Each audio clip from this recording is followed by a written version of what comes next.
Queridos hermanos, sean todos ustedes bienvenidos a esta su sección sobre patrología, en donde iremos aprendiendo más y más sobre la doctrina de los padres de la Iglesia. Antes, les invito a invocar la presencia del Espíritu Santo. En el nombre del Padre, del Hijo y del Espíritu Santo. Ven, Espíritu Santo, llena los corazones de tus fieles y enciende en ellos el fuego de tu amor. Envía, Señor, tu Espíritu y todo será de nuevo creado y se renovará la faz de la tierra. Oh Dios, que has instruido e iluminado los corazones de tus fieles con la luz del Espíritu Santo, haz que este mismo Espíritu nos haga gozar y amar el bien, y nos llene de gozo de sus consuelos divinos, por Jesucristo nuestro Señor. Amén. Espíritu Santo, fuente de luz, ilumínanos. En el nombre del Padre, del Hijo y del Espíritu Santo. Amén. Hermanos, ¿cómo la Iglesia define quién es un padre de la Iglesia? La Iglesia, precisamente a lo largo de su experiencia de los primeros siglos de su historia, ha comprendido en 4 criterios básicos el poder definir y entender a un varón eclesiástico, definirlo y entenderlo como padre de la Iglesia. Estas 4 características son doctrina ortodoxa, es decir, la palabra ortodoxa significa recta. Por lo tanto, la doctrina que aprenda y enseñe este varón eclesiástico tiene que ser conforme a lo que Cristo, la Sagrada Escritura y la tradición de la Iglesia enseñan. Segundo, santidad de vida, es decir, que a lo largo de toda su vida, este hombre, a pesar de sus dificultades, limitaciones y sobre todo del contexto histórico en el que le toca vivir, sin embargo, a lo largo de toda su vida luche con la ayuda de Cristo a vivir los mandamientos, las bienaventuranzas, la imitación de Cristo. Tercero, la aprobación de la Iglesia, es decir, que a lo largo de sus escritos, tanto en su vida como las demás personas que intervinieron en ella y sobre todo las autoridades de la Iglesia, vean en ese varón eclesiástico una aprobación en general, tal vez no unanimidad, pero sí una aprobación general, al menos tácita, sobre su vida y sobre su obra. Y el cuarto punto, la antigüedad, es decir, que este varón eclesiástico haya vivido en el periodo comprendido de la antigüedad, que sería desde el primer siglo de nuestra era hasta el siglo VIII de nuestra era. Ahora, hermanos, vamos a otra pregunta. ¿Cómo la Iglesia distingue entre padre de la Iglesia, entre doctor de la Iglesia y, finalmente, entre escritor eclesiástico? Pues bien, vamos primero a entender doctor de la Iglesia. Ya en anteriores clases hemos visto cómo la Iglesia define a un padre de la Iglesia.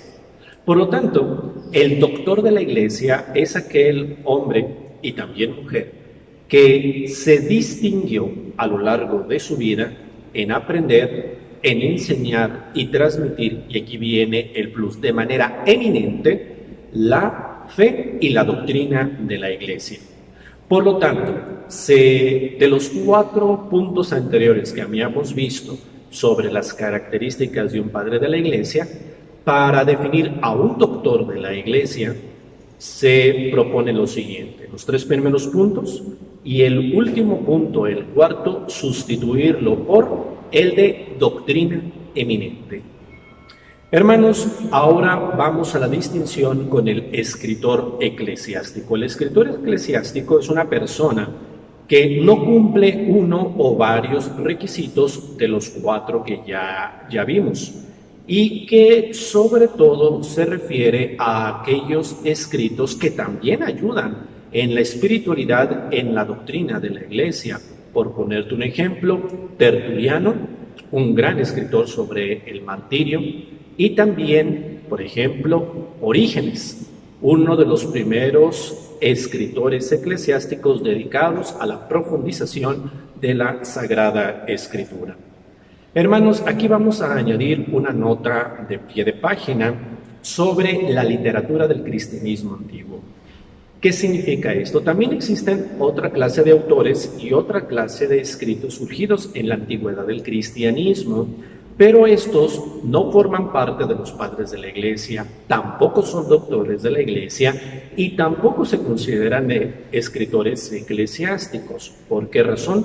Porque sus escritos fueron compuestos de manera ajena a la doctrina de la Iglesia. Por ponerte un ejemplo, tenemos los escritos de herejes, Arrio y Nestorio. Arrio, recordemos, negaba la divinidad de Cristo. Nestorio, por su parte, negaba la maternidad divina de María. Ambas personas eran muy inteligentes y también llegaron a escribir obras, todas obviamente con un carácter cristiano, pero eso se queda ya en otro tipo de clasificación, puesto que la Iglesia obviamente no los toma como base de la doctrina.